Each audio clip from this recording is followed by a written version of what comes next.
welcome, and thank you for joining me today. I'm so grateful to have you here, sharing in this space of growth, healing, and transformation.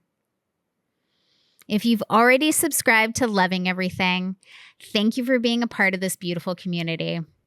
Your support means so much, and together, we're creating a space where love in all its forms can be explored and embraced. As you listen to this episode, if it resonates with you, I invite you to like the video and share it with anyone who might benefit from the insights we're diving into today. These conversations are all about expanding our capacity to love ourselves, each other, and the world around us. And if you enjoy what you hear, don't forget to explore my other episodes where we journey into love's deepest, most unconditional forms. Each one is an invitation to reconnect with the parts of yourself that are waiting to be seen, healed, and loved.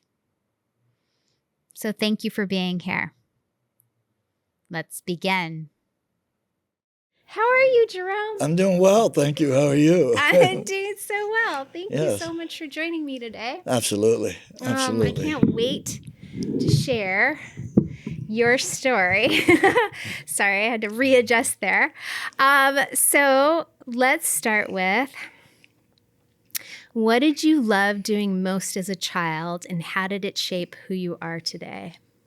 Oh, wow.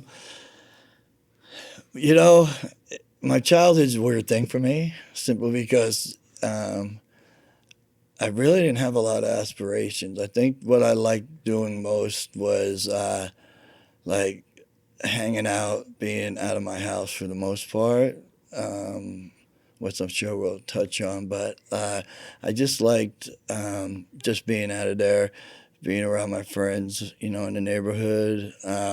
But there was times, we went on vacations and stuff, like Jersey Shore, all that stuff, those are good times. And just spending times with, I had aunts that were really close to me too. So, So I'd go to family different towns. Yeah. Go visit them. Yeah, definitely. So. And play with friends on the street. Oh yeah. Yeah. Yeah, back east, everybody hangs at your Sports. corner. Yeah, and hangs at the corner? Yeah. What do you do on the corner? Oh yeah. Well, depends on how old you are back east too, because different corners are different ages. So once I moved to a place called Keyport, I went to Cedar Street. I kind of hung out there more. The guys were older; they took me under their wing. But the people I hung out with that were when I was in school for a short period of time. All those are my friends. We hung out, we partied, we drank, smoked, and just did the things we did. Okay. Okay. How old? When I started. Yeah, smoking or drinking. I started drinking at age 10. Okay. I didn't drink to get drunk at those times because of the family dynamics growing up in my house, and I suffered a really big loss at 10, and so I just started drinking. My mom had all these things at the house, right? And they were these like collectible ceramic, like race cars and stuff, but they had whiskey in them. So I started breaking into them, right? And I would drink it not just to get drunk, 'cause again, I didn't understand drunk, but that warm feeling that it gave me at that point in my life just felt good. I'd probably take a couple sips, right? And then I'd be out. Then I'm okay. Something. Then I'd go in my room most of the time. Okay. I spent a lot of time in your room. Yeah, when I was home. So, yeah. Yeah, we did talk about that. I remember when you shared your story. So can you share a childhood memory that you've never shared with anyone before? Oh, a childhood memory. I remember. So my aunt and my uncle was staying with us when we lived in a place called Matawan, and he was a drunk, too, and I remember he had his brother come down from Puerto Rico, and so his brother had snuck in my room, and I've really never shared this with anybody, but his brother snuck in my room and got on top of me, and I was screaming, and my big sister came running in and stopped everything and caught everything, and so that was really my first interaction with that kind of behavior. And How old are you? so it was Madawan, so I was probably about 8 years old. Okay. Right around that age in there. So, and it's something that I've never thought necessary, but To share. I don't know why you just had me do. No. I have that impact on people. I think it feels nice to be seen and heard. Yeah. We were just talking about that off air, right? Yeah. Sometimes we carry all of these things in our past, and sometimes it's just nice to be able to let it go. Yeah. Yeah. And it is part of my healing. There's other things that I still want to share that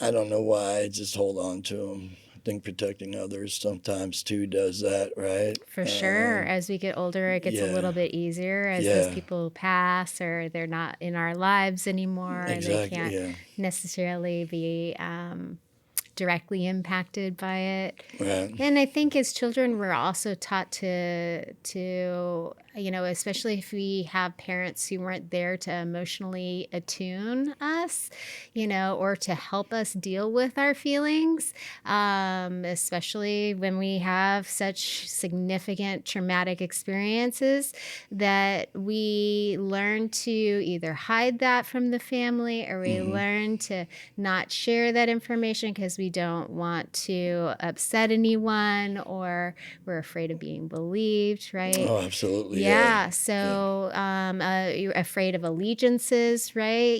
That person is related to whoever, right? Yeah. And those are adults and they're scary and so who's going to believe us? Yeah. So, well, and I had no one at that point in my life except for my big sister who yes. actually came in, right? But I didn't have anybody in my Corner. family growing up to talk to. Yes. So it was, my mom and my relationship was not a good relationship. Yeah. It was like basically our relationship was I was her son, she was my mother, and that was it. Yeah. Through my whole life. So, Yeah. Well, her life, she passed away at 49. So yeah. Yeah. So going back to the memory that you shared, once your sister essentially intervened, was that were you ever allowed to speak about that with anyone?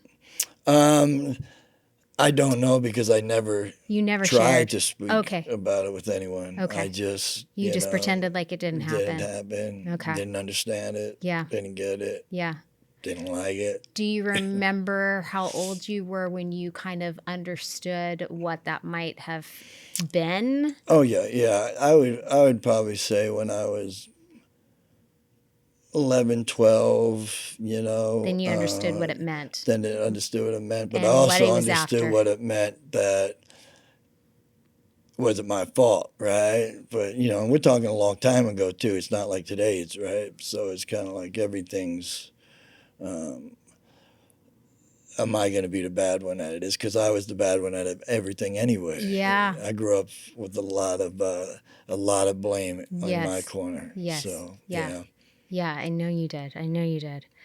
And so we'll just jump right into that. So what was it like growing up in your family? Can you paint us a picture of those dynamics? Oh, yes. So in my family, it was really quick too. Is like my mom. I didn't have any male role models. Never met my dad. Didn't know who my dad was.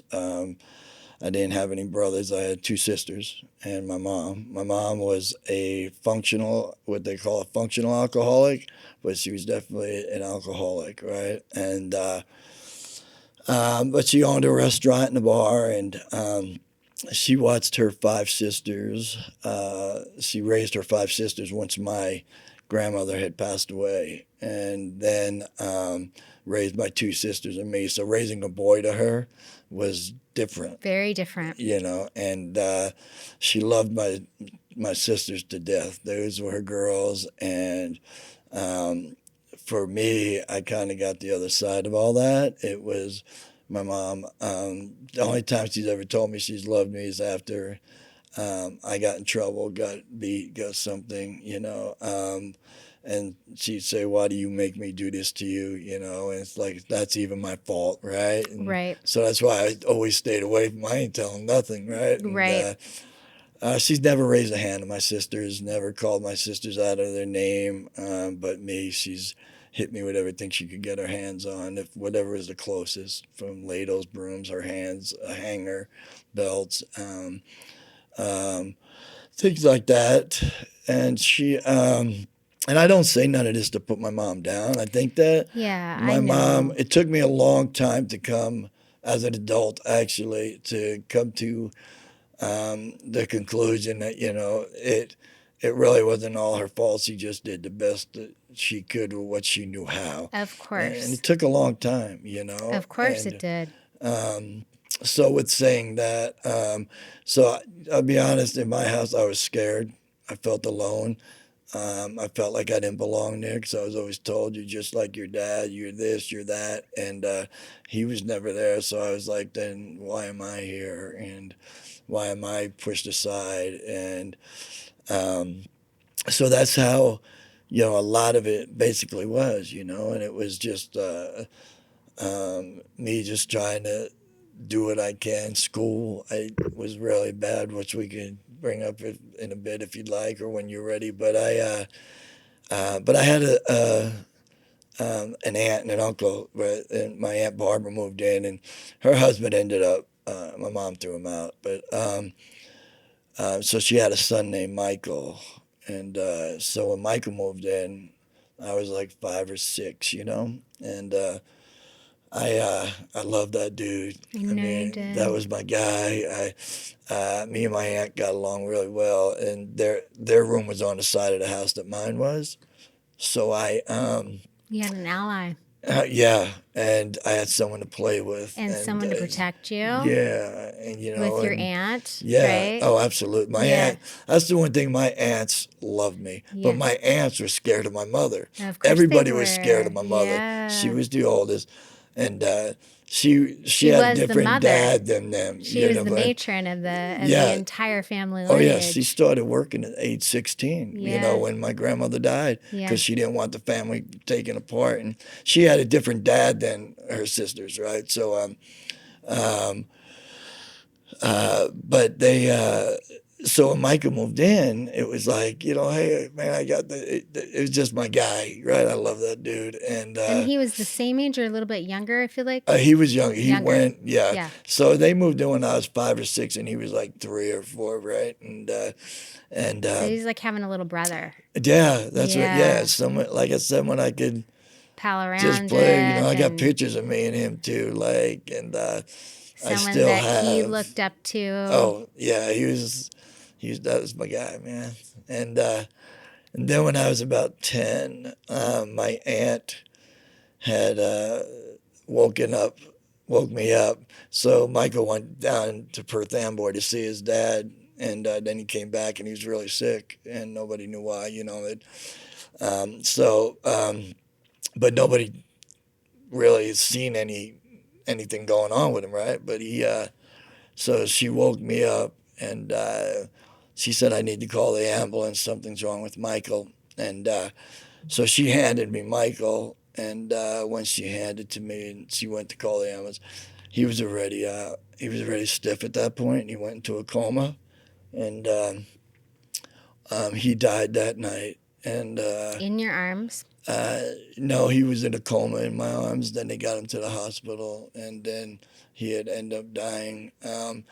It was hard for me simply because I wasn't allowed to go to his funeral. Nobody told me what happened. You couldn't say goodbye. I couldn't say. All I knew is the only person that I truly, except for my big sister, that I loved and that made me feel safe in my house, and um, gave me that kind of like a little bit more hope and, you know, feelings of love, right, was now gone. And, you know, I didn't know what to do, and I was scared again, and I was alone again. My mom had thrown my aunt out that same year, so now both of them were gone, and so now I was scared even more, right? Because everybody that was close to me is now gone, and I'm right back. And they get taken away from you. Yeah, so and that's when I was about 10. That's when I started drinking. That's when I started, you know, hitting those bottles. There's always alcohol in my house, right? Yeah. So if it wasn't for my oldest sister, she was my rock my whole life, and she's always tried to protect me. But so yeah, and that's how my family was. It was just like it was the girls and me. Even if we went on vacations, here's the funny thing, is we would go out, like go to Wildwood or go on these vacations, and my sisters were allowed to bring one of their friends, but I wasn't allowed to bring anybody. So you had different roles. Different ways that she interacted with you. Why do you think now, looking back, I mean, I know you didn't understand it when you were a kid, but now you've had some time to reflect. Do you think it's because it reminded your mother of your dad? Do you think she just was unprepared for having a boy? Do you think that she just had a belief system that boys were inherently bad? Do you have any insight on that? I think that when I look back, my mom you know, she was pretty promiscuous at a point, but she always had, you know, like somebody she was with. But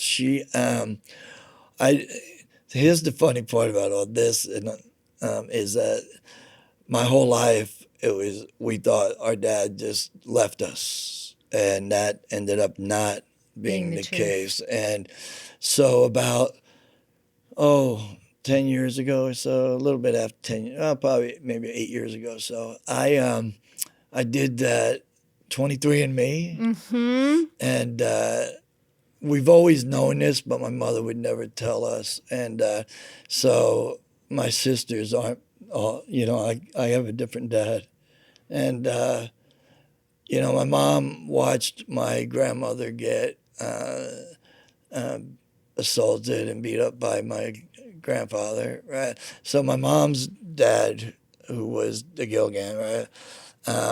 He died, and then my grandmother got Pops, which was O'Keefe, and so the O'Keefes and the Gilgans, my mom took care of everybody, right? So we kept our name, but so there's always like this weird Jerry Springer kind of family effect, right? We've never Mine really, was the same way. You're right, you know, and yeah, I had the same father, but mine was the same way. Yeah, right, and it was completely out of control all the time. Yeah, she would never tell us, so we thought this guy James was our dad, right? And all three of our dads. But if you look at my family, you don't look like them. I don't look like anybody. I'm the don't only either. dark. I mean, I look like my dad, but like my two sisters look like, like everybody's Irish. I come from Irish and Italian family. You know, my mom's Gilgans and O'Keefe's, and I don't know my dad, but my sister. I remember when we went to my mother's funeral, and which is a whole thing too. But I was sitting there, and some people didn't even know I didn't know she had a son. Because she didn't even talk about you. Yeah, and so my sister would say, "Oh, this is the guinea of the family." You know what I mean? Because I was the only Italian. For those listening, what does a guinea mean? Oh, it's an Italian.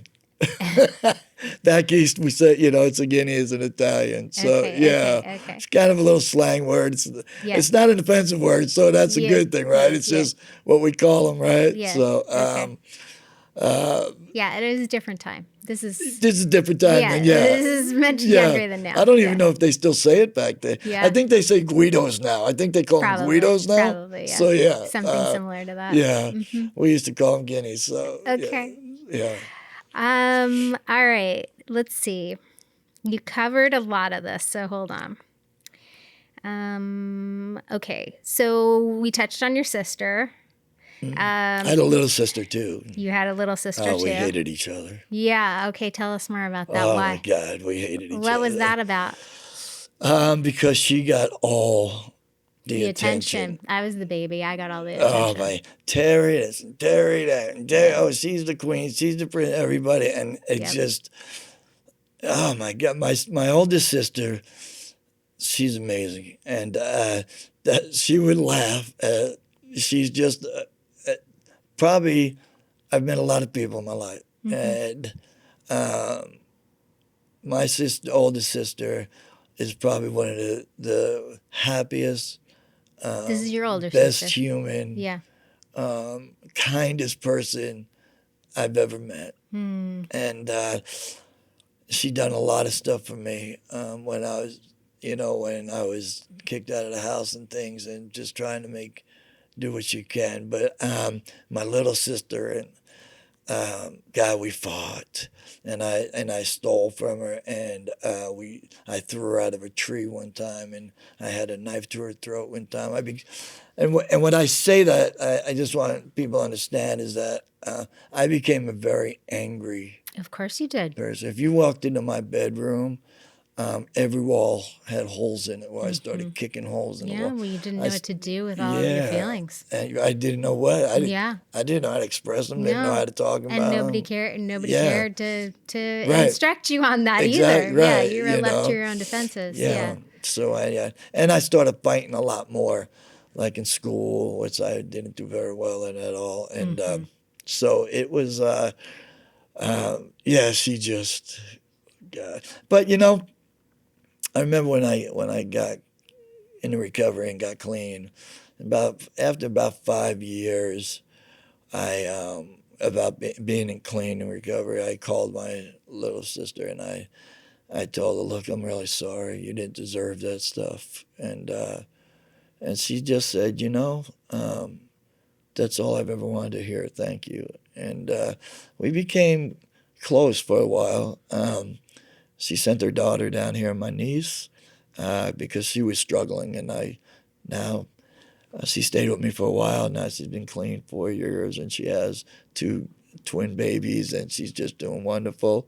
So I feel like This is your niece? Yeah, so I felt like I was able to pay it back in some sort. But, because, one thing is I'm a firm believer of out of sight, out of mind, and I've always been that in my life. It's like if I'm not there, if I'm out of sight, I'm out of your mind, And like when I came out here, it was, it felt like everybody forgot me back home. And so, and most of my life I feel like that. If I don't reach out, a lot of people don't reach in. It's just, which is okay. You know what I mean? I don't mind being alone. I just don't like being lonely, if that makes sense. That makes complete sense. But, in some ways you were abandoned by your family too. Yeah. So you have every right to feel it seems like it's almost been reinforced over your life that you are the person who has to maintain the bridge in the relationship. Oh, absolutely. Or make the effort. That has also been my experience. So, I remember you telling that when I originally heard your story, and I could absolutely relate. I was the baby, but I didn't want to be the princess. I didn't necessarily want all of that attention. It's just that I was the last failed attempt for my family to actually have a successful kid. They'd given up on my 2 older sisters. My 2 sisters were tearing each other apart, and they were just like, okay, well, they're just going to be that way, and we will put all of our focus on this one, and she's going to be perfect, right? So I was completely ostracized by the 2 of them. They wanted nothing to do with me, and they teased and bullied and teased and bullied. and picked on me and hurt me on purpose because they didn't know what to do with their anger, and girls are different, Yeah. right? So they're not Oh, punching yeah. walls, they're Yeah. slamming your hands and doors and stuff like that, and then Yeah. telling you not to tell, your mom them. Yeah. So, much more emotionally manipulative. Right. Yes. Yeah, Absolutely. much more. Okay, so not saying, that both aren't very difficult routes. So, I can relate is all I'm saying. Okay, so we were talking about your sister. And your older sister too, and we'll get through that. You already touched on Michael's death. No one ever addressed that with you.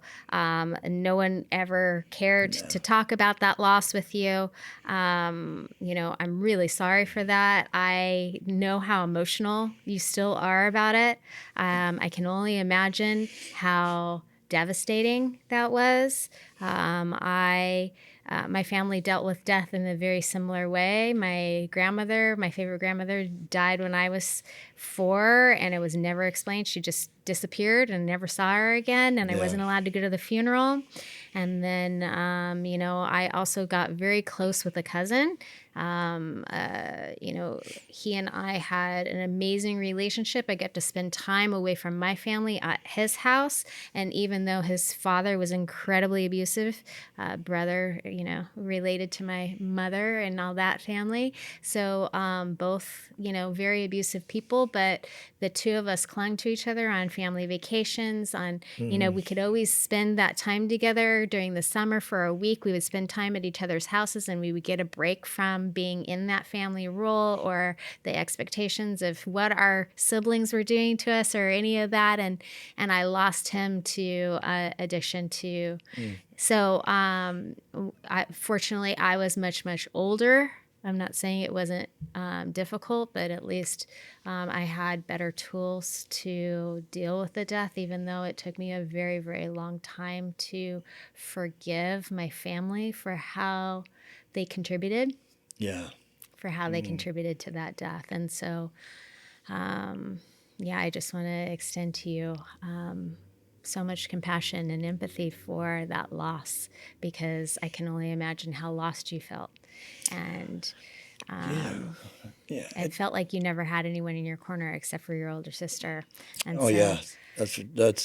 that's true. And then my Aunt Patty, who loved me to death, and probably would have taken you out of that family situation and environment if she could. Oh my God! But she wasn't allowed to talk to me. Yeah, she wasn't allowed. My mom wouldn't let her talk to me. Well, because your mom understood. Yeah. So she cut that relationship. Oh yeah. Yeah. I used to run to their house whenever I got in trouble, and then actually that's how I came to Oregon, because I had to get out of New Jersey, and they had moved out here. Yes. But and as I was listening to you, and I was thinking at the same time, after Michael's passed away, I don't know what happened, but to me, death wasn't even a big thing anymore, and until I got clean. And now that I'm in recovery, which I've been in for a long time, right? Now I feel it more, and that empathy more, and that closeness, and that lost pieces. But since Michael's, it's been like, oh, somebody passed away. Yeah, they died, man. I heard they died. Somebody, and then when you get in the lifestyle that I lived, somebody, hey man, that's part of the game. Yes. I never get connected to it, right? Until I get clean, and now I got to deal with these feelings that, darn it, I didn't want to deal with. Also, there's a different level of intimacy now because you're more intimate with yourself. You're not pushing it away. Absolutely. You're more in touch with those feelings. You're able to actually touch those feelings. Absolutely. You weren't able to touch those feelings. Those feelings were really, really difficult feelings to deal with on your own.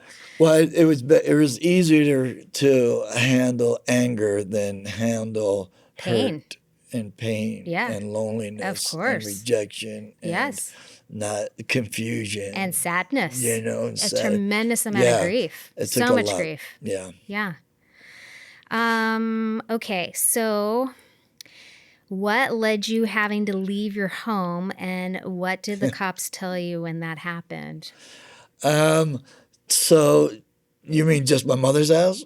Yes. Okay, so We're going back in time. We've been okay, jumping around. Sorry. Yeah. No, Yeah. that's okay because Yeah. I left New Jersey to come here for a Yeah, reason too. yeah, But yeah.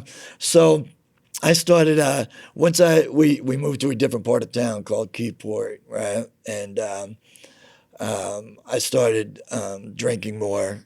I didn't know what a teenage drunk alcoholic was, Yeah. but I was a teenage alcoholic Yeah, by the yeah. time I was 14. Well, we weren't talking about it back then. Yes, yeah, and Yeah. I had this guy who was just like, he was like my superhero, man. He used to walk around with no shirt on, and he had all these tats, but he always took me under his wing, tough. right? Yeah, and I bet you wanted to be tough like him. oh my God, yeah, he was the guy, man. And but he would give me cigarettes and give me alcohol, you know what I mean? And Yeah. he was just cool. But then he gave me some marijuana, a joint, and I went down and smoked that joint. And when I did, all of a sudden, the weed hit me, right? And everything just went like that quiet. Quiet. Everything, like Michael was gone. My mother was gone. School was gone. My little sister was gone. All that stuff disappeared, and the pain. And I thought to myself, this is what I've been looking for. Yeah, This is is a it. magical experience. Yeah, right. This is it right here. Yeah, And it just quieted my brain. yeah, everything just went away, and I just was like, I "This know is what nothing I've been about that, by the searching way. for." I know, right? Yeah. Right? It's just like, Yeah, it was amazing. yeah, this the is what first I've time been it happened. searching Yeah, for my for. entire life. Yeah. It was just quieting it down, taking Yeah. it down a notch. Yeah. Yep. Because So- the intensity was just too much. Yeah. And then I just started doing like, by the time I was 14 going on 15, I was doing cocaine, smoking weed, smoking cigarettes, drinking, doing mescaline, acid, Quaaludes. Back then was Quaaludes, and I just stayed as high as I could and as drunk. I've already ran away from home 3 times. And now I'm getting, starting to get in trouble with the police in the neighborhood and all this stuff. And then a friend of mine was selling weed, and he asked me if I wanted to sell weed. So I started selling weed on the corner, marijuana, on the corner. And I was arrested the first time. And when I got arrested, they took me to the jail in our town, right? But everybody knows, you know what I mean? It's like, and they certainly all know me and my mom and stuff. So they they called my mother, and she goes, "Okay, well, just send him home." So they sent me home, and I go home, and she comes home that night, and it was a mess. Well, Yeah. I was running Yeah. so fast to get out of the house. Yeah. We lived You in a knew what was 2-story coming. house. Yeah. I jumped out the window head first, right? You're My like, "Get sister the shut the fuck window outta on here." me because my big sister, because she didn't want me going head first. My mom come in and grab me and just kicked my Beat ass. the heck outta you. Oh my God! I said, "I'm bleeding." She says, "Good," and hit me again. Everybody was scared of my mom, but so we would sing that. Everyone was scared of my mom too. Oh my God! Yeah. Anywhere we went, people were Right? scared of her. The dentist's office told me as an adult how scared they were when they would see our name on the calendar. Because she would come Right? in and just take over and tell everybody off and Oh yeah. boss them around and Yeah, Yeah, that's my intimidate the heck mom. out of 'em. Yeah. Yeah. So she, then I was grounded, and then I wasn't grounded. I was sneaking out the window and everything anyway. I hated being in my house. And then I got arrested again for selling weed. And by now I had been at this place called Asbury Park Shelter. It's a little shelter for boys, what they call incorrigible boys, right? So they would not dare to call them that now. exactly. That's But that's what we did back then. yeah, and that's the first big word I've ever learned was I'm incorrigible. sure you were like, what does that mean? Yeah, so they and then I was by the time I was 16, I was at Freehold Detention Center. I was at I went to Rahway State Penitentiary for the Scared Straight program, things like that. What's the Scared Straight program? So people now watch Scared Straight It's a TV show they used to have here with the kids in the jails. Well, the Scared Straight program that originated from was at Rahway State Penitentiary, which is the New Jersey State Penitentiary now. But they would bring us kids in there, and we would sit in this auditorium, and these lifers would come in And talk about their experience. talk about this. And here's the thing, Andrea, right? I really was sitting there like, man, these guys are cool. Yeah, that sounds cool. You know what I mean? And wow, these guys are telling us their stories. Wow, you know, all this stuff, Yeah. right? But so Because I, danger didn't scare you. You were in danger all the time. yeah. So Yeah. to me, it was like, wow, man, you know. Yeah. And but It one was guy, street cred. right, exactly, Yeah. right? You were like, fuck yeah. Yeah, Look at them. Yeah. And then, so when I was arrested, Made you tough. Well, yeah, it started just making me more callous, right? About like, Same. and it's a funny thing because they took everybody's And that shoe. anger too, right? Oh my God, it Yeah. was and they took everybody's shoe, one shoe from all the kids, right? And a lot of different groups went, but the one we went to, and this dude, chest out there, he takes everybody's shoes, but he didn't take mine. And it was just a weird thing for me because when he didn't take mine, in my brain, I'm thinking, yeah, he didn't take mine, no, did he? You know what I mean? That's what I think because I think I'm invincible at this age. But then they came behind me and said, hey, you want to spend the night here? Well, hell no, I don't want to spend the night here. You're right. They just talked about how they're going to, you know, wrap you in a sheet and, you know, the whole works. I'm like, nah, I'm good, man. And, Yeah. But it was an experience for me, but it just didn't really scare me. It kind of just made me see that, you know, wow, there are people out there, man, and this doesn't sound so bad, right? And so when I was arrested the second time for You were selling just looking weed, for connection. anything, Yeah, somebody to accept you. yeah, Yeah. you know, and Be part of something. yeah, and Yeah. that's who I was, and you know, back east even, and then even here, you know, that's what I strive for. Is I didn't care why people were around me, and I knew why they were, especially when I was selling drugs, and which I did here too. I knew why people were around me. It's because I had what they wanted. But it was okay because as long as they were around me, right? I could be in a room with 100 people and still be the most loneliest person in that room. Of course. But my other thing was But they needed you. They need me, Yeah. right? And Yeah, that's why I sold. yeah. I even did a test one time. If we have time, I'll tell you about it. But so when I got arrested the second time, they called my mother, and my mother said, well, don't let him out. He's not coming to my house. And so I said, she's just drunk or something, man. So they let me out the next day. I get out and I walk home. I think I was about 16, 15, at the end of 15, 16 at this point. I walk home and I get to my house and everything I have is out in the front yard. She emptied my room, everything. And so I was Furniture, like, everything? Everything. There was nothing left in that room. And so I go to open the door. The door's locked. So I knock on it. She comes. She opens the door. And she said, don't ever step foot in my house again, and slammed the door in my face. And at that point, I didn't go to my mother's house invited for many, many years. I mean, actually, my sister used to throw bags of food out the window, my big sister. In the wintertime, she would sneak me in because my mom was at work. She worked a lot, but you never know when she's going to pop in, right? Yeah. But my sister had a big walk-in closet, and what she would do is sneak me in, and then she would throw all her clothes over top of me. And so I wouldn't get caught, and I wouldn't be cold. And but we got caught, and Didn't your mom hear you snoring? she heard me snoring. Yeah. I'm a snorer. You Yeah. were passed out because you had Yeah. nowhere to sleep. Yeah. Yeah. So Just trying to sleep somewhere safe. yeah, That wasn't and cold. That's how I got busted. In your home, actually. Yeah. You were trying to sleep in your home. Yeah. Yeah. So, and So you had nowhere to go. No.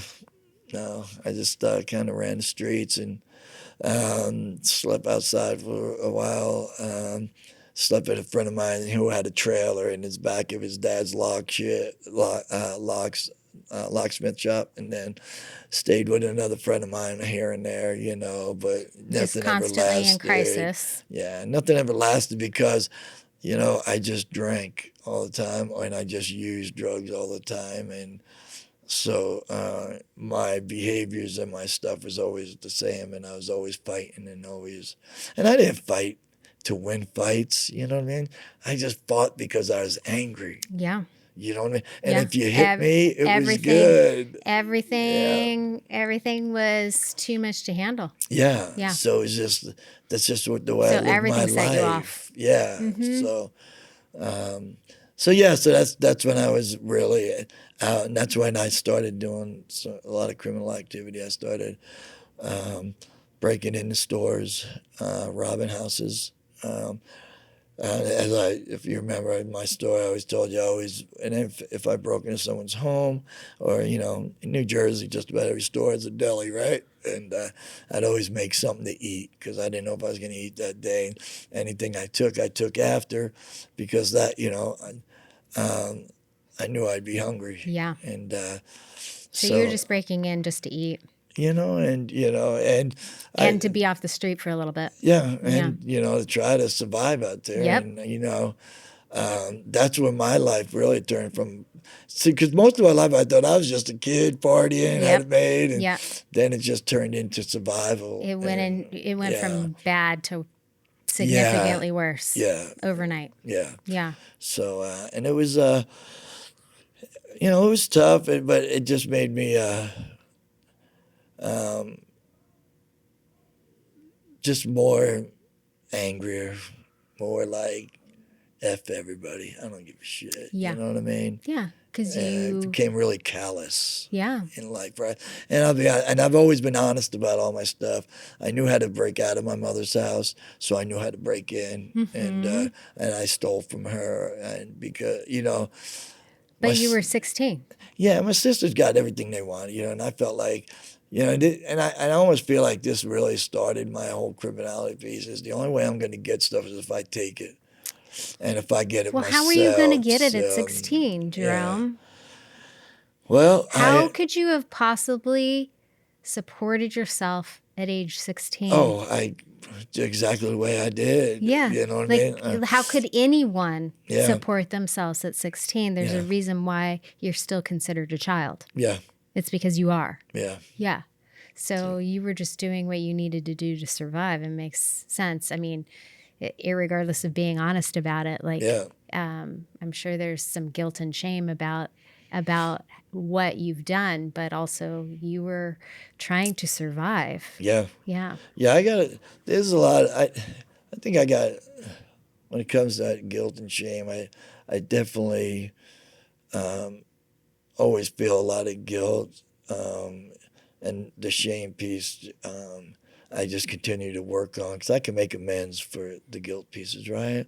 The amends pieces is, the shame pieces is I've still to this day, I work on stuff and I know when it comes up and I got to really be careful of it. And a lot of it is carried shame too. It wasn't even yours. Absolutely. Yeah. Yeah. And, it was just kind of dumped on your lap. Yeah. Yeah. And I try to live my life, not having other people or bringing people's other shame up, you know what I mean, where it's going to harm them.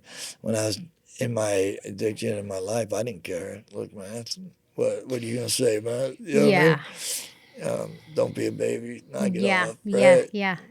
Let me tell you a story, right? That guy. But and probably some shock factor there too. Yeah.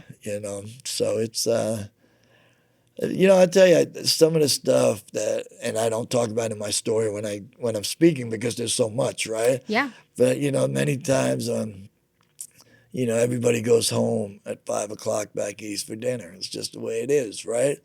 But I sat at the corner by myself, when the corner that we hung out with was a block away from the house, and I would be sitting on the corner. Everybody be going, I see people going into my mother's house, you know what I mean? And I'm not Just watching. allowed, just watching and just wishing, You could go in. Yeah. you know, or how come none of them's walked over here And and checked in said, on hey, you. you okay? Yeah. You know, Are you doing all again, right? that's where that out of sight, out of mind. Yeah. And that's why that stuck with me so much, right? Yeah. So I have to walk over there, but you know where I'm at, you know, so. And I don't say that as a victim.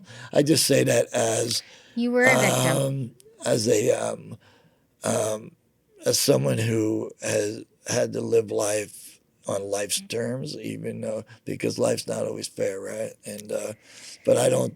Some lady That told sounds me like a boomer. yeah. That's a boomer belief. Life isn't fair. Yeah, I right. can't tell you how many times my mom told me life isn't fair. I'd say that's not fair. And she'd say life isn't fair. What a very difficult thing to tell a kid, right? Yeah. Yeah. Yeah. So Yeah. it's an easy way out. Yes, Yeah. it is. And just wipe out any creativity, any imagination, any inspiration, any joy, anything, any hopefulness. Yeah. Yeah. Any In one fell validation swoop. is, Yeah. you know. How dare you dream Yeah. that something might be better than this? Yeah. Yeah. Yeah. Yeah. Yeah. Well, you know, it's your fault. You caused it. Yeah. Or, yeah, give you something to cry about. Oh, not that. Yeah. That one from that generation, like, Yeah. wow, they thought very differently, and it's how they were raised. Yeah. It absolutely is how they were raised, and I'm with you. My mom did the best that she could with what she knew and what she was shown. I think what inspired me about meeting you is that you and I are both transitional characters in our family. Yeah. We both were like, okay, this is gonna stop. Yeah. Yeah, we're not going to pass this on. Yeah. So I admire and respect you for that because you were handed a very difficult hand, and things could have gone very differently in your life. Yes. Things could have gotten Well, absolutely. Yeah. And which I'm sure we'll touch on, but because it wasn't for certain things, I know I'd either be in prison or dead right now. Yep. But there's a reason I'm not. Yep. And I have to look at that and know that I have a path and I have to stay on that. And no matter how difficult it gets, and let me tell you something. It gets for difficult. Anybody out there, man, I am not perfect. Nope, so, I am not either. But I do the next right thing. Yep. You know what I mean? Yep. And I'm always trying to be a better version of myself. Right. Yeah. Yep.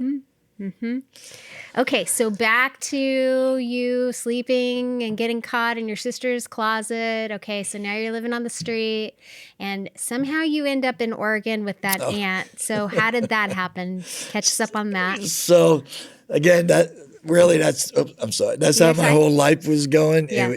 Basically, it was just partying and not working and not doing nothing. But the cops were always telling me, you know, and if anything happened in my neighborhood, it was always get Gilgan and Mateo. That was my partner, my friend, right? And me and him were pretty tight.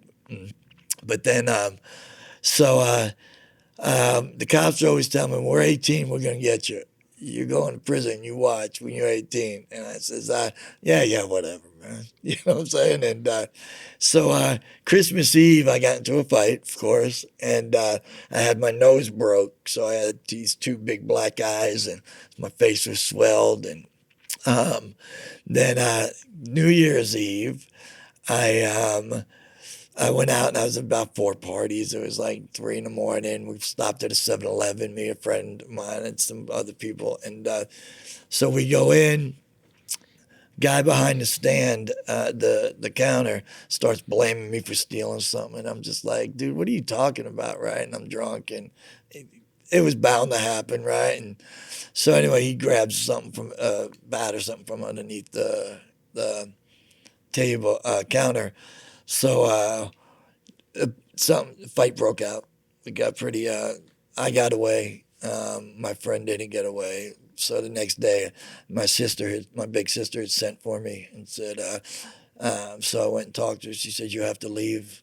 They're looking for you. You're going to prison." And I'm like, "What are you talking about?" And she goes, the cops are after you and you have to get out of here. And right in that moment, like, where am I going to go? Yeah. I You didn't have anywhere to go anyway. I don't have nowhere to, it's like, what do you mean I got to get out of here? Yeah, this is the only thing I know, right? And I'm also far away from even what I want to be, where I want to be to begin with. Right, yeah, exactly. So you're right? pushing It's me like, even further away. Where am I going to go? Go over 2nd Street? Yeah, like. Right, so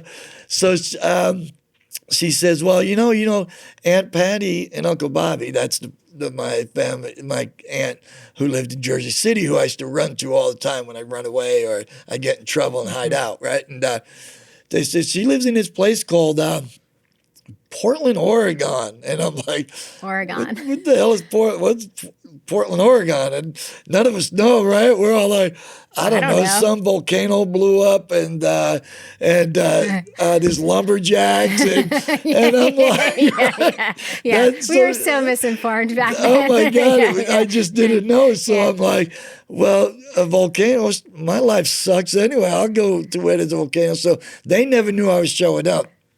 They had. I don't know where my sister got my cousin Bobby's address. So my sister gave probably me phone book. I don't. Yeah, it was in your mom's phone book or something. Something, whatever it was. But she gave it to me, and it turned out to be the wrong address. But it was funny how I found them. But so I get on this bus. My sister says, "Okay, I'll give you everything. We'll leave tomorrow." So nobody knew and nobody could know I was leaving. The next day we went. My sister gave me all her money that she had in her tips. She was a waitress. All her money she gave me. Went to the bank, gave me a bunch of money, bought me a ticket and all, and took me to the bus station. And I came out to this place called Portland, Oregon. And I'll tell you though what happened. You're 18. Yeah, what happened was I got on that bus and my sister's the last one I seen, right? My rock, right? And all these things are going through me, right? I'm like, and all of a sudden I start crying on this bus.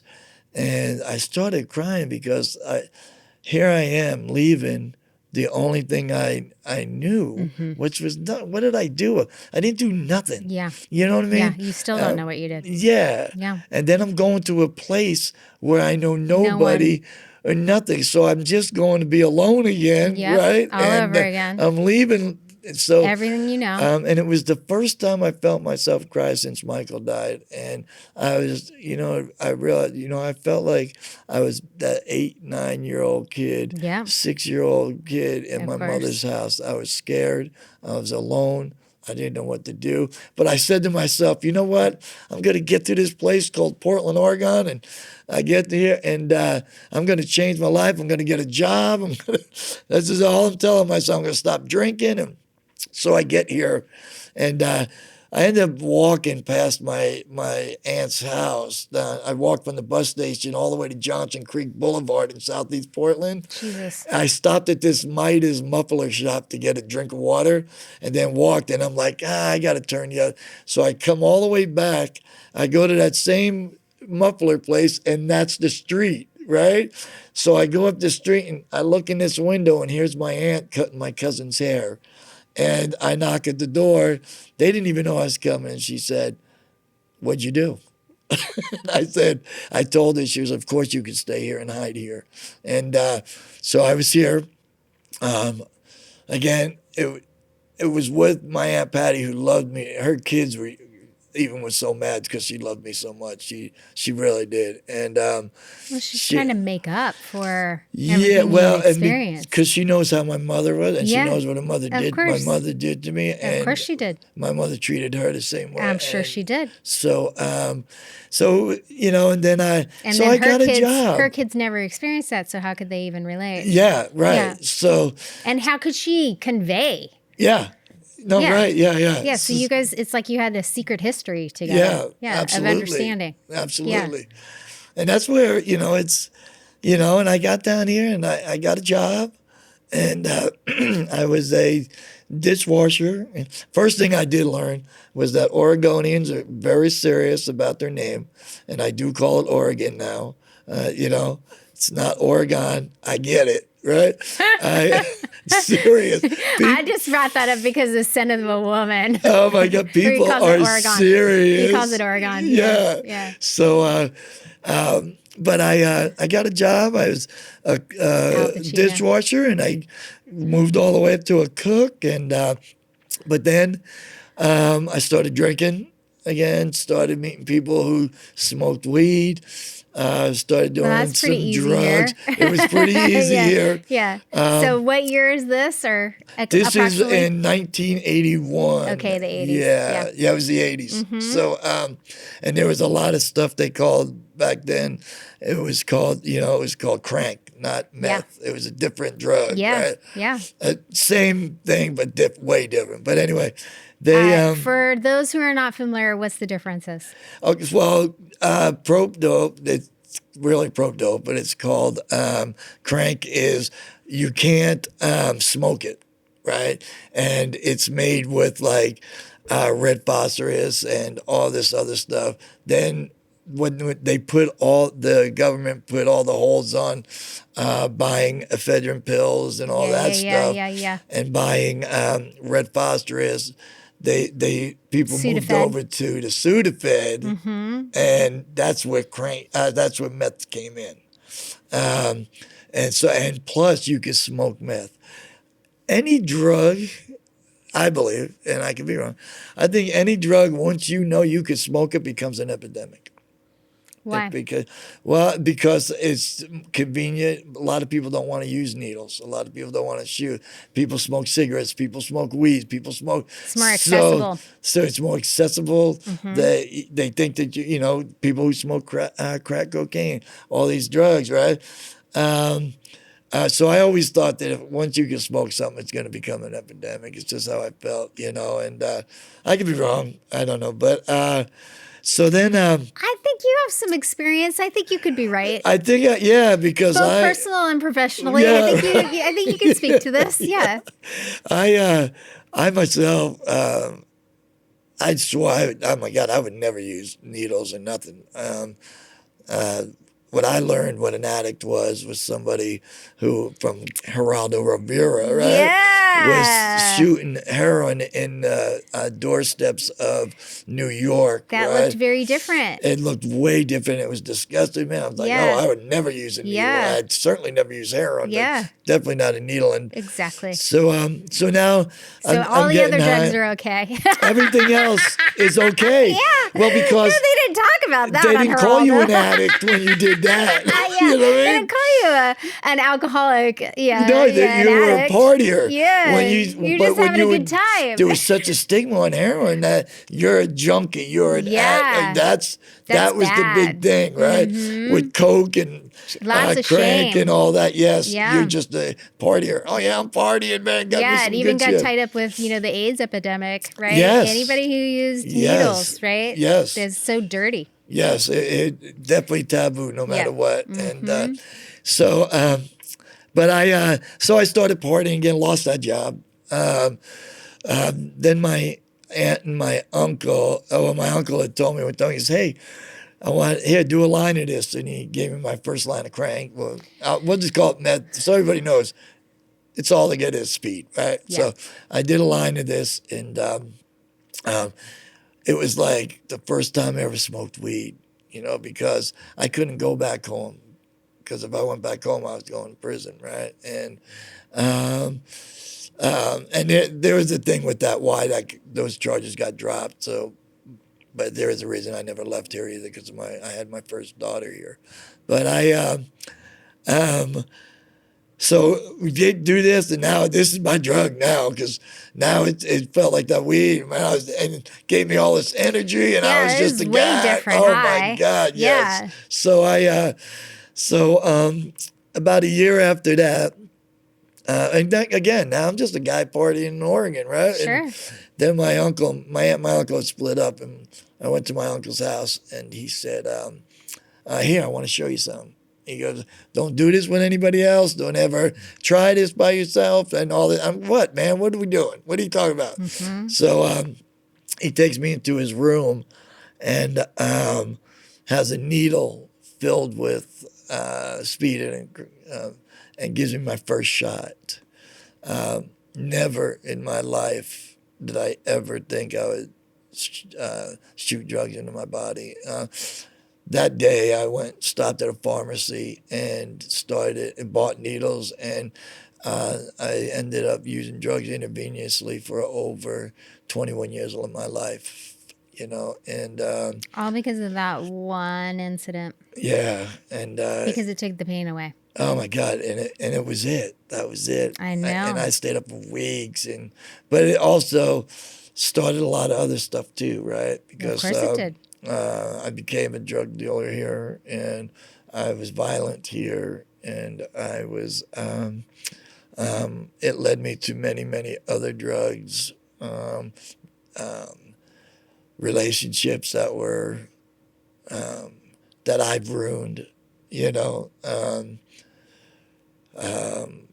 male or female, just because I was violent. You know what I mean? You could be my friend, and what'd you say?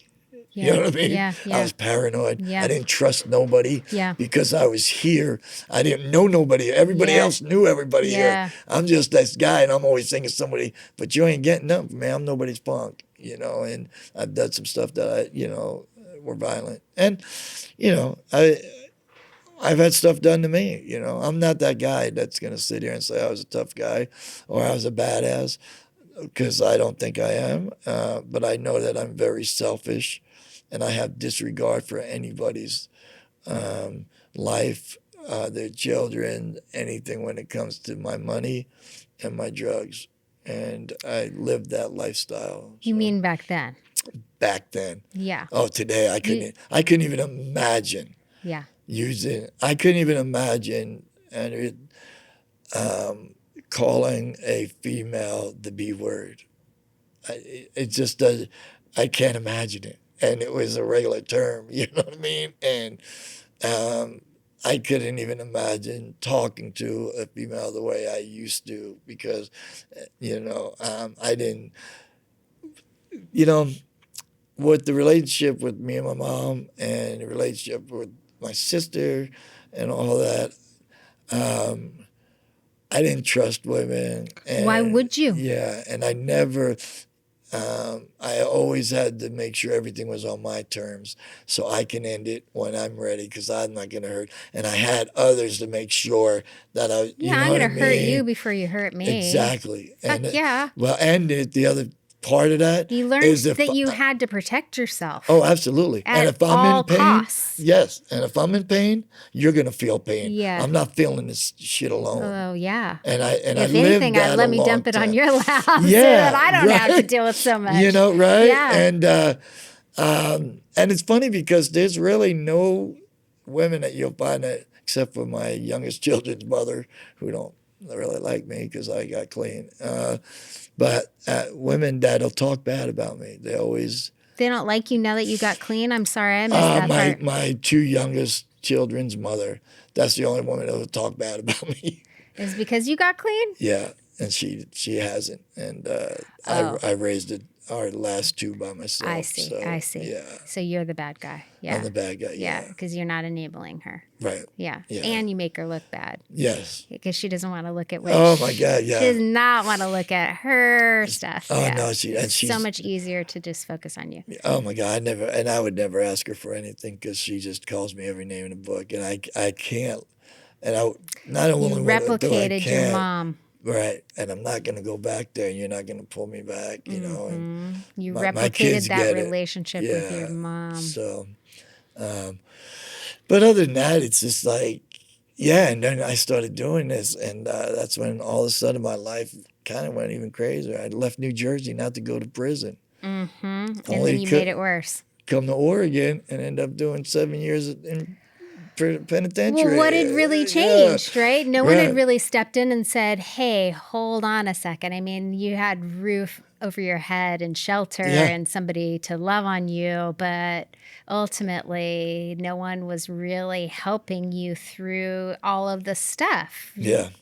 Yeah. And you were pretty cooked by that point anyway. Oh, yeah. So I don't know that you would have taken the help or been totally open to it anyway. There was a hard protective shell on the outside of you, and no one was getting in there. No one nobody was was. penetrating that until you decided to let it down, right? Well, because you're going to hurt me, and I know you're going to hurt me Yeah. because I always get hurt. That makes you vulnerable. Yeah, and Yeah. that's not happening. No. And I lived that for a very long. There's only one person who's ever really, truly got me to be my vulnerable, and that's my ex-wife, Carolyn, who we're Different wife than the first one that no, talks poorly about you? this is my only wife. Oh, I've never, okay. yeah. So we were together for a long. Every time she'd break up with me and leave me because I'm an animal, you know what I mean? And I'm running around and doing this. You mean you were? I was, yes. Yes. And she. Sometimes you talk about things like they're in the present. Oh, yeah. Yeah. Well, she.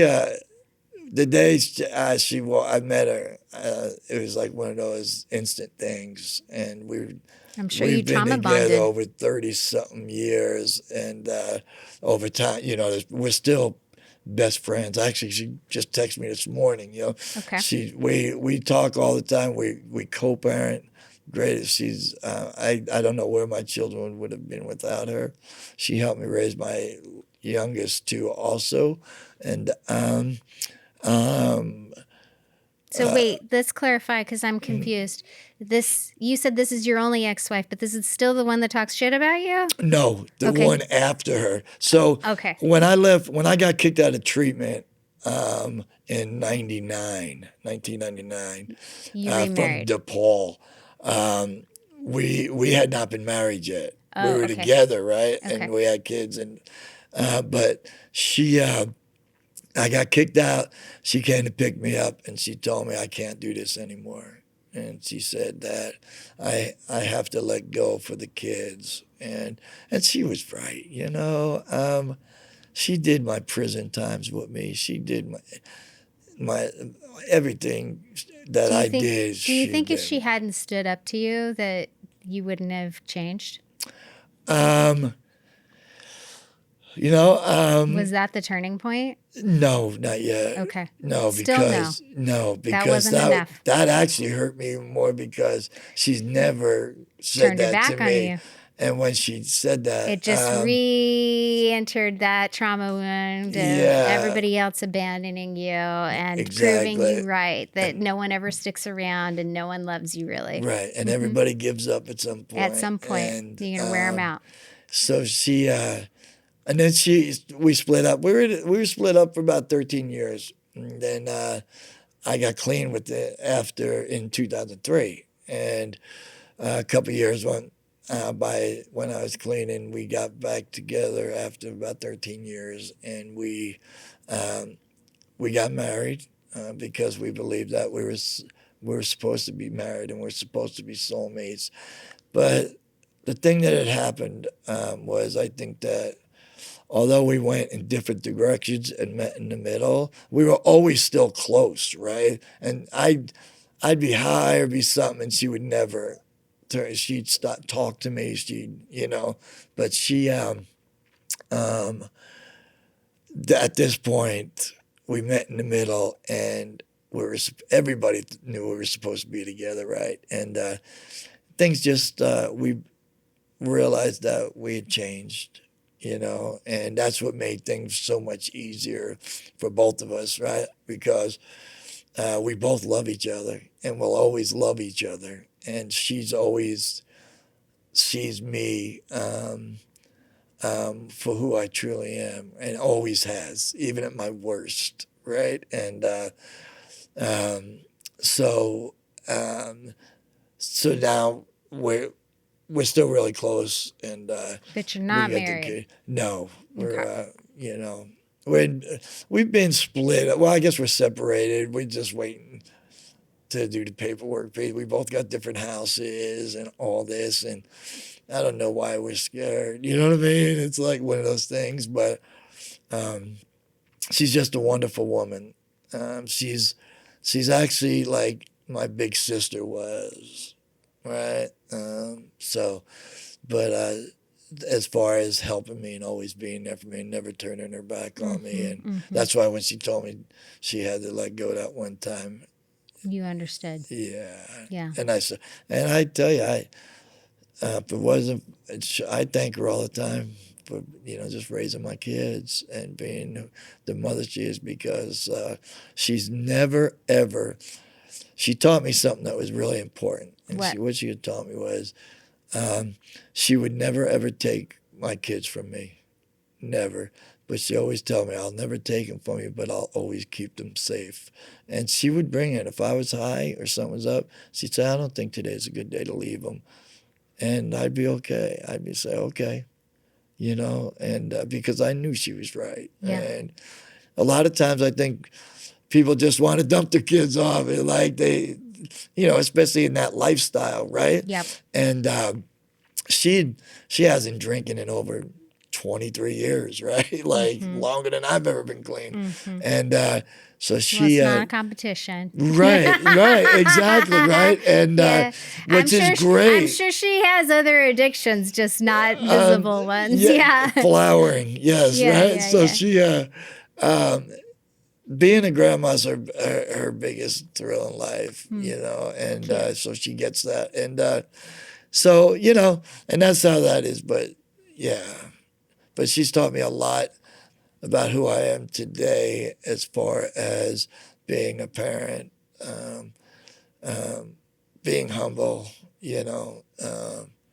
so, yeah, she's probably one of the most important people that's been in my life, except for my kids, which I'm very fortunate about. So, yeah. Yeah, I think I interrupted you. Were you going to tell me the biggest lesson that she taught you? That it was because with my two youngest children, their mom struggles. She still struggles, and I get it. And I mean, it's okay if that's the life you choose. But I've always told my children that, I'm not going to keep you from your mom, because there'll be times when they couldn't see her for a month, and I would tell them, your mom is just struggling now. Your mom got things. I'll never take you from her, but it's my responsibility to keep you clean. And safe. I'm safe. I'm sorry, not clean. Yeah. Keep safe. you safe. And they understood that, right? And she taught me, things like that. And I think that was the most important, that it's okay, right? And it is my responsibility, which was hard because I don't know. I didn't know how to be a parent. And she did everything. I don't know how to be a parent. Well, apparently you figured it out. Yeah. So. You figured it. You found your way there. Okay, you covered a lot of this, so let me just read through real quick.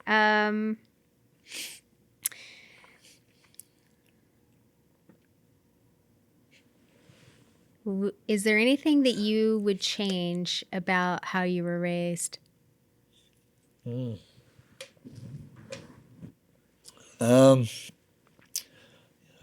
There are things I think that I would change. Depending on, and I don't know if this makes sense, but if I was just like part of something, I mean, I don't know why I was, I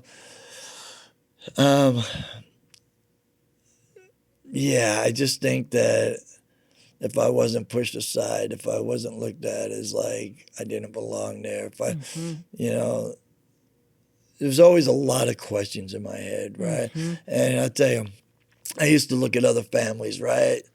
And I'd look at that and I was like, why ain't I really? What's going on? I used to lie to people and say, they'd be like, where's your dad? I said, oh, no, my dad died in the army or something, because I was embarrassed and I had this shame, right? Yes. And but I think that, if my mom would have just said to me once in a while, I'm sorry, I do this, or I'm sorry, or Take not blame it on responsibility. me. Yeah. You know what I mean? Not get mad at my sister and tell my sister, why do you baby him? And Yeah. her have to say, well, somebody should. Yeah. And you know what I mean? Yeah. And there's just so much of that. And I get that my mom did the best she could, but you could have did a little better. Yeah. And I know you went through it. She was going through her own pain, her own stuff. And It didn't justify yeah. how she was parenting you. Yeah. Yeah. You know, when my mom died, my sister called me, and she was crying. She was really upset. And she says, hey, Mom, he's in the hospital. She's not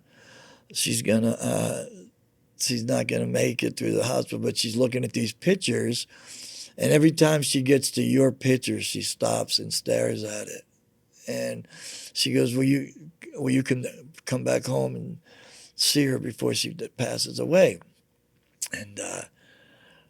And I sat there, and Carolyn was with me. You know, it was just great because she consoled me. I mean, it was hard for me because, you know, I was crying. Of course. I just said, there's so many feelings around it. yeah, and You probably didn't even know what the right thing was to do. I didn't, and till this day, I'm okay with what I did.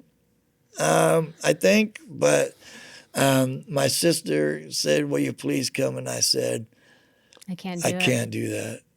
And she goes, "Why?" And I says, "Because if I walk in that room, it's for the wrong reasons. If I walk into that room, it's just because I'm supposed to, because she's my mother. And I don't think that's the right thing to do, you know." And that was a difficult decision for me, sure right? it was.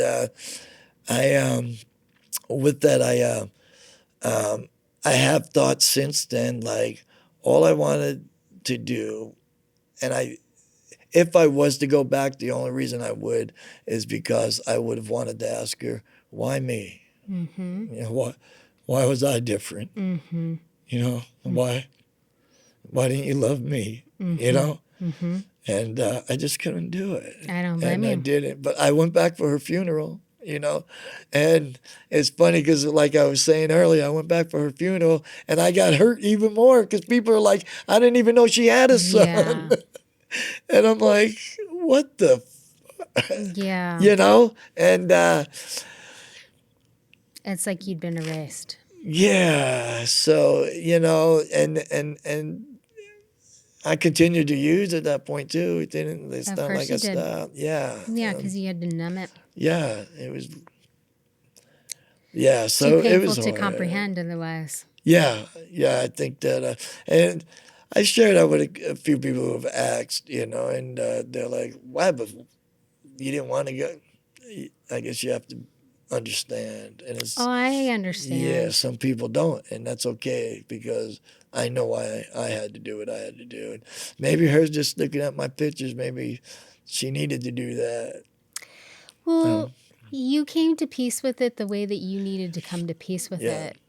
Yeah. It was your decision. It's not like your ex-wife turned to you and said, "This is what I think you should do." You Yeah. came to the right decision for you, right? And you have to live with that, right? Yeah. And so it can only be your decision. And no one can tell you what is right. Right. Only you know what is right for you. And I don't judge you for not wanting to open up the hurt. Yeah. Yeah. Yeah, because she hadn't cared for that pain in the past. Yeah. So in all likelihood, it's more than likely, although we don't know, Yeah. but it's more than likely that she would still not have progressed enough in her own self-development to be able to recognize and or support you or take responsibility at that point in her life. Yeah. Yeah. Yeah, she just always, I don't get her, man. I didn't get her. Like, so the charges got dropped against my friend that at that night at that store. Yeah. So mine got dropped because you can't just charge one. So Right. So now I could go back home. You could have. And I did. I went back home, and it was a big party. And my mom. So I was there probably about almost a week, maybe 5 days or something. And everybody's just like, oh my God, Jerry's home and da da da da. It's when I went by Jerry. They all know me as Jerry. Jerry's home, and now they had barbecue, and we're all drinking and getting drunk and having fun. And so this really hurt me because my big sister, this is the first time she ever said something like this to me. But she said, so we're not doing anything. Everybody's having a good time. I get a lot of attention on me, right? And so I guess my mother's boyfriend at the time, he was there too. Them two showed up.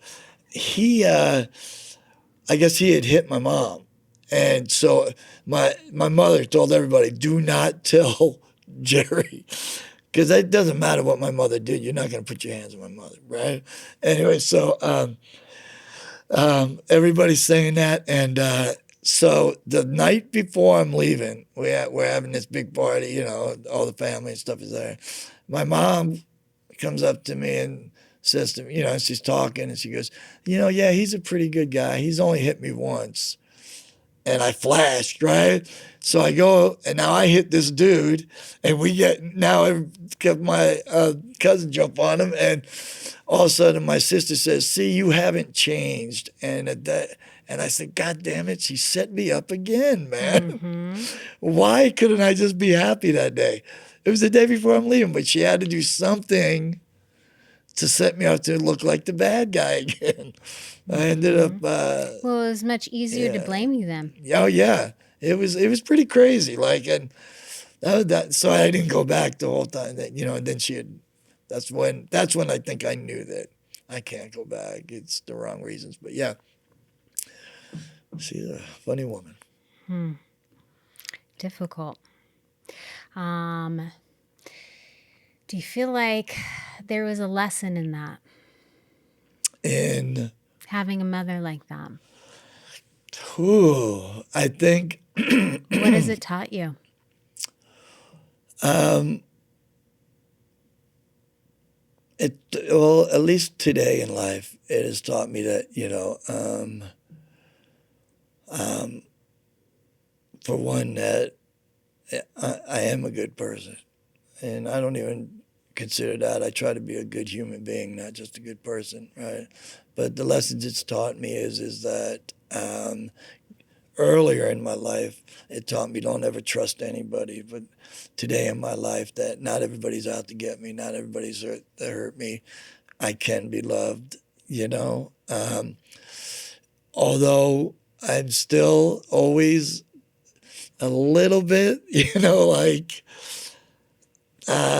what's the word I'm looking for? Standoffish, or keep people at arm's length. Mm-hmm. Yeah, and when people tell me that, I second guess it. You know. Of course. Yeah, it's only a few people, you know, my kids, but you know, where I say I love you a lot of times, you know, I'd rather just say I got love for you, or I've always thought the word was just used because you're supposed to, you know what I mean? Stuff like that. It was contractual. Mm-hmm. But I think that what taught me about with my mother is that I don't have to treat people the way she did. You know? Do you think maybe it taught you some strength and resilience? I know that it taught me how to survive. I don't think it taught me how to survive emotionally for a long time. Physically and life-wise, yeah, but it really never taught me how to emotionally. And I think that I have become resilient because of that, but I also believe that resiliency has caused me harm also. Of course. You know, and so I try to balance it out, but it definitely has taught me how to be, you know, some woman, I can't remember who, I think my parole officer sent me for this counseling thing, which I didn't, yeah, okay, right? Now I'm a counselor. She had said to me, we were going over stuff, and she goes, you know, I just want to tell you that it's not your fault. And I went, what? And she goes, that wasn't your fault. And for some reason, all of a sudden I went, wow, nobody's ever told me that. Mm-hmm. nobody ever had. And when that woman told me that, I was like, wait a minute, what does that mean? And we talked, and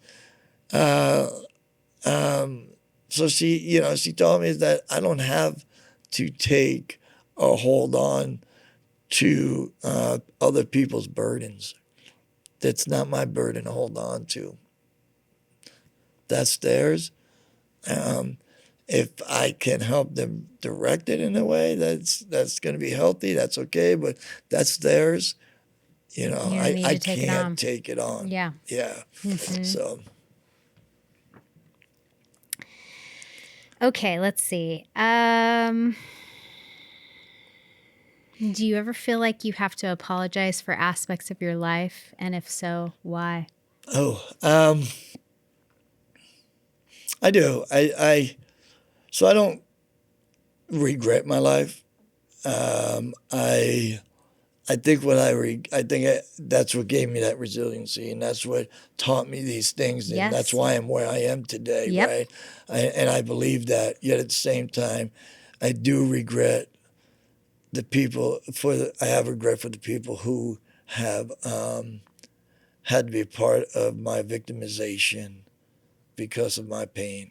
I think that's where my regret comes, and that's where I have to find ways of making amends, and I can't make amends to everybody, you know, but I think that I can make amends in different ways by doing what I'm doing, by helping people, and maybe they change their lives and they don't victimize people or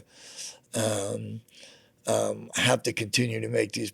I'm trying in my life today, though, right? I'm trying to do stuff before I have to apologize.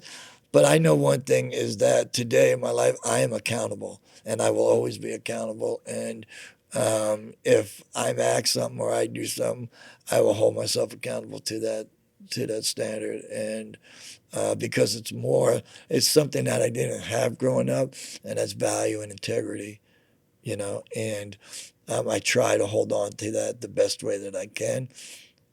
So yeah. I think you had value and integrity. Yeah. And that's what I try to hold on to. I mean, I think you had it the entire way through.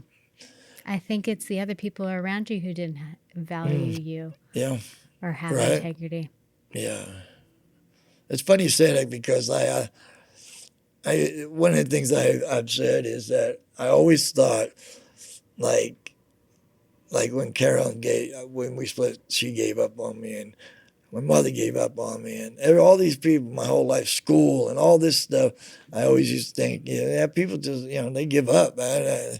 I used to tell girls, look, I'm just your practice boyfriend. You're going to leave it. You know what I mean?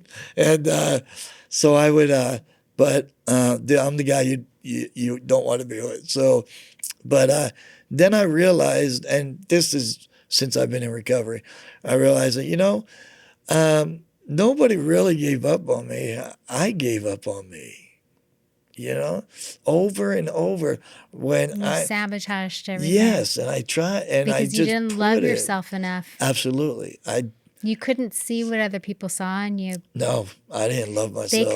They could have screamed it in your face. Yeah. Tattooed it on your hand. Yeah. You wouldn't have believed them anyway. No, not at all. You had to find it yourself. I still find it hard sometimes. Of course you do. It's probably work that you'll be doing until the day that you close your eyes for the very last time. Yeah. It's learning how to love yourself is a very, very difficult thing to do, or challenging thing to do when you come from a background of abuse. Yeah. Significant trauma and abuse, because you didn't have somebody there to teach you what love is. Right. No, that's absolutely true. You've had to find it on your own. And you've had to find it in ways that most people don't have to look for it. Yeah. Yeah. It's funny because I used to tell myself, I love myself, you know what I mean? That's fake confidence. You're back to, it was a very practiced front. Yeah, Good job. I didn't even like me, right? Yeah. One of the things I tell the guys in relapse prevention class that I facilitate, I ask the guys, I says, because we talk, there's a group, one of the groups that we talk about shame in there, and I always tell them, and I ask them, I says, what I want you to do is go look in the mirror and go look into your own eyes, because we spend a lot of time in the mirror, brushing your hair, brushing your teeth, shaving, doing all this stuff, right? Makeup, things like that. And we do it, but when do we really ever just truly look into your own eyes? So I challenge them to go I tell them, until next class, I want you to go in that mirror and I want to say, I love you. Yes. And I'm here to support you. Yeah. Just look into your eyes and do that. And Yep. most of them are like, I can't do that, man. Mm-hmm. And some of them say, that's kind of weird. I said, is it weird or is it scary? Right? Yeah. And, I have and people practice that with affirmations that we outline specifically of things that they weren't told when they were children. Yeah. And so it's very powerful to see and hear yourself hear and see things that you just never received. You just never received. And you will, I have them practice it enough that they roll through all of the emotions. And I'm like, you're not done with that until you can look at yourself, see yourself, and hear yourself say something, and you can take it in finally. Right. Absolutely. And it's actually neutral and you believe it, as opposed to you laugh one day because you're like, that's ridiculous. And then you're angry one day because you're like, I'm such a shithead. I can't believe I just did whatever I did. And then you're like all of the emotions until that gets purged. Right? You're not really truly done with that. And I think that can be one of the most powerful expressions, is telling yourself I love you in the face of whatever pain, in the face of whatever you're dealing with, in the face of any delusionment, disappointment, anything. It can be very, very powerful to love you. What a great lesson. And if anything out of your life, I would say that's been the greatest gift, because you've finally been able to come back to loving yourself. Yeah, and it's difficult, right? It's that imposter syndrome comes in. I don't know who you think you're fooling, right? Well, but you've done so many things and changed so many lives at this point. I think you have a reason. I think you have a reason to be proud. You've repaired your relationships with your family. You have great relationships with your kids. Oh, yeah. So I think you have a lot of things that you can take in and allow yourself to be filled up in ways that maybe you didn't have the opportunity to do earlier in your life. You've cultivated a legacy of people who care about you now. Yeah, absolutely. Thank you. You're welcome. You're welcome. I think we're pretty close to time. Let's see if there's anything that...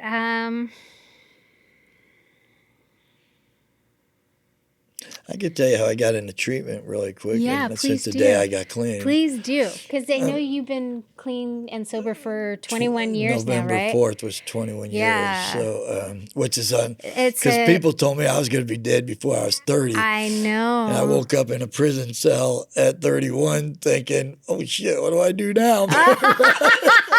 My life was pre-planned oh my before God. this. Right. I'm like, oh shit, what do I do? So, oh God, now I got to go live my life. Yeah. Well, and you know what I did when I got out. So, but then my PO, my parole officer. So what was the turning point? Yeah, well, when I went to, I've been in a bunch of treatment centers. My PO says, you want to go to treatment? I'm like, nah.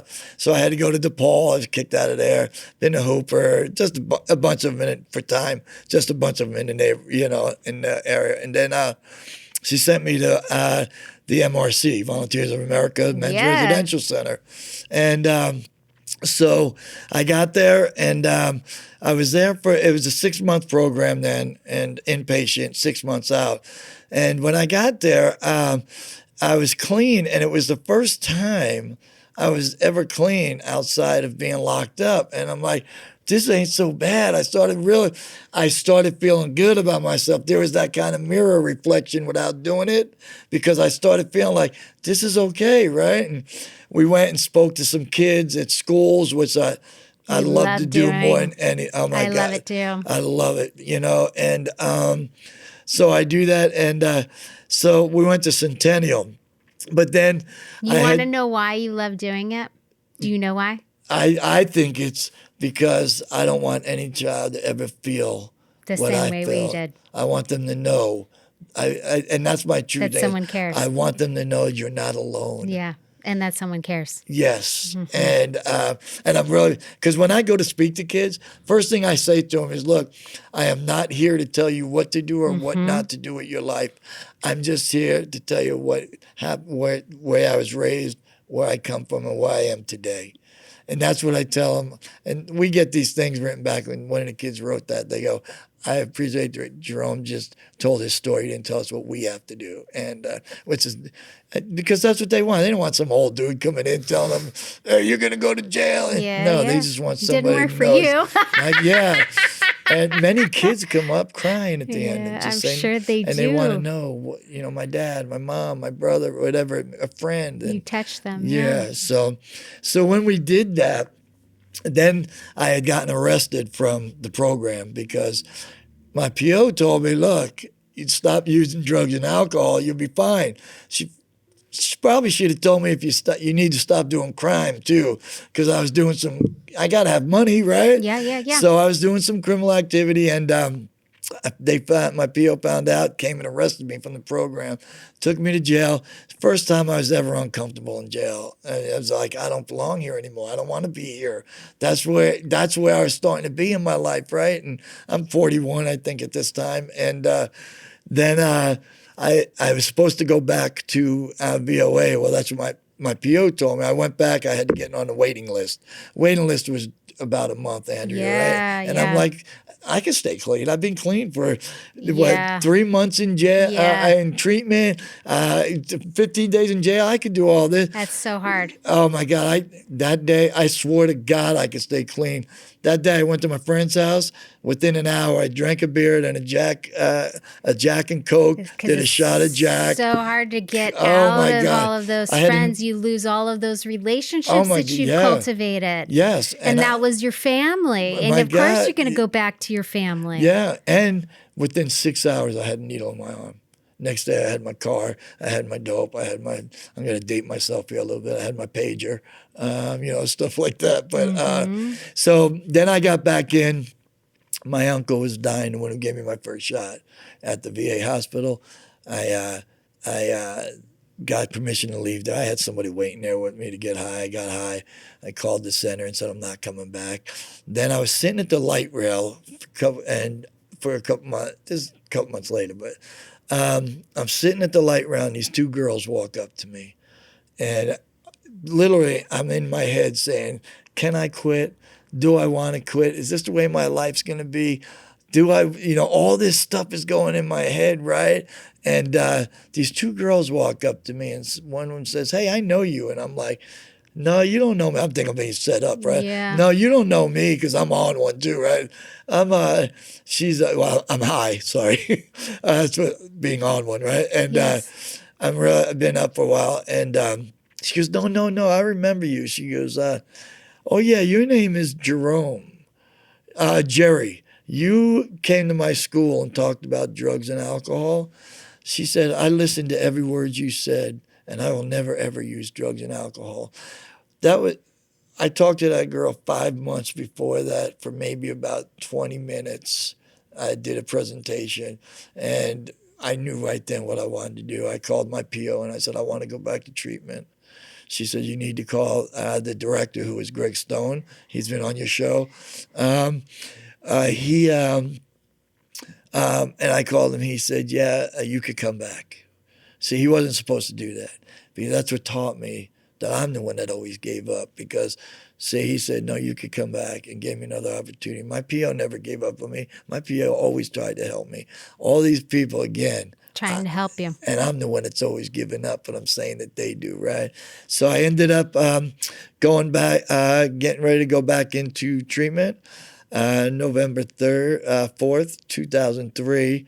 And I said to myself, I need to change everything. And I changed my name from Jerry to what's on my birth certificate, which is Jerome. And I've been clean ever since. Did you change all your friends and your relationships Oh, too? yeah. There's still people out there that I know and I see, of course, all the time. One of my best friends ever. I love this dude. He's always had my back. Me and him ran hard together. And I can't really see him all the time because he's still is active. And I just can't put myself.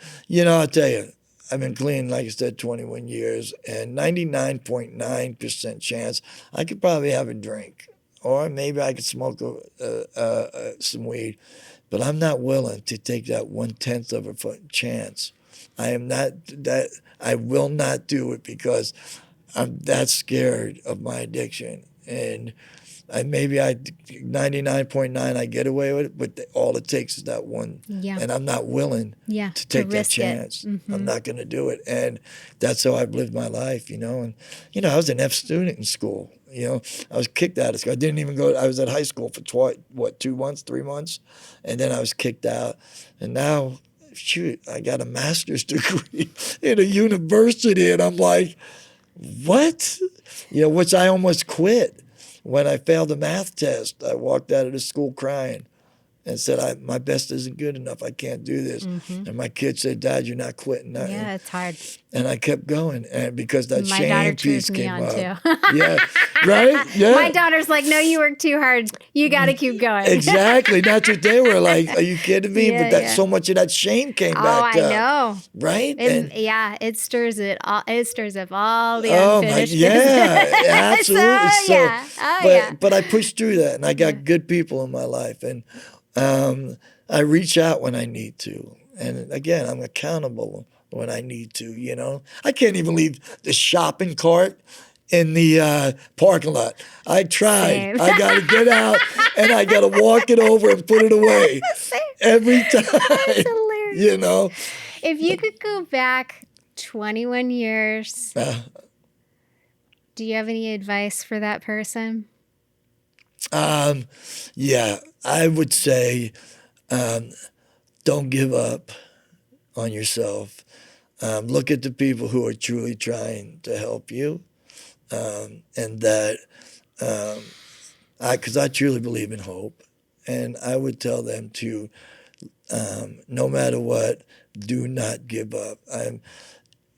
Relapse is a process, and a lot of people get confused what relapse means. And in my eyes, relapse is that process. The use comes after the process. If we can become aware of the process, right, and stop, then we know. But we're so used to saying, oh, when you relapse, you've used. No, it's way before that. And I would tell them just, find other outlets. Don't give up. Reach out and find somebody. Look for somebody, right? Don't be alone in your experience. Yes, and Don't disconnect. Right, your pain, embrace it. Yeah. Embrace it, and let's Yeah. move forward with it. Yeah. Right. Yeah. So, Find yeah. somebody to help you with it. yeah. Yeah. Right. Yeah. And then give yourself that grace. Yeah. Right. Yeah. Yeah. Because none of us are perfect. Oh my God, no. Oh, it's such a pleasure. Thank you so much for sharing your story. Oh no, this has been wonderful. Thank you. You're Thank you welcome. for having me here. Of course. This is wonderful. Yeah. So. Thank you so much for tuning in and supporting this podcast. Your presence here means the world to me, and I'm truly grateful for your time and energy. If this conversation resonated with you or sparked any questions, feel free to share your thoughts in the comments. I love hearing from each of you. Your insights, experiences, and curiosities always enrich this space. It's important to remember that trauma, often unseen and unacknowledged, can keep us from living fully in our joy. Through my intuitive healing process, I help release the weight of generational trauma, empowering you to reconnect with your true self and experience life in greater harmony. If you feel called to explore this deeper work, I invite you to book a one-on-one intuitive session or even embark on a personalized journey with a Phoenix Immersion, a 2-day retreat designed to support profound transformation. You can find all the details below. For those who've liked, subscribed, or left comments already, thank you from the bottom of my heart. Your engagement means everything, and I'm deeply grateful for the connection we're building in this community. If you haven't subscribed yet, please consider doing so. I'm excited for all the healing and transformation we'll continue to explore together. As always, I'm forever grateful for you, and I cannot wait to see what unfolds next. Take care, and until next time.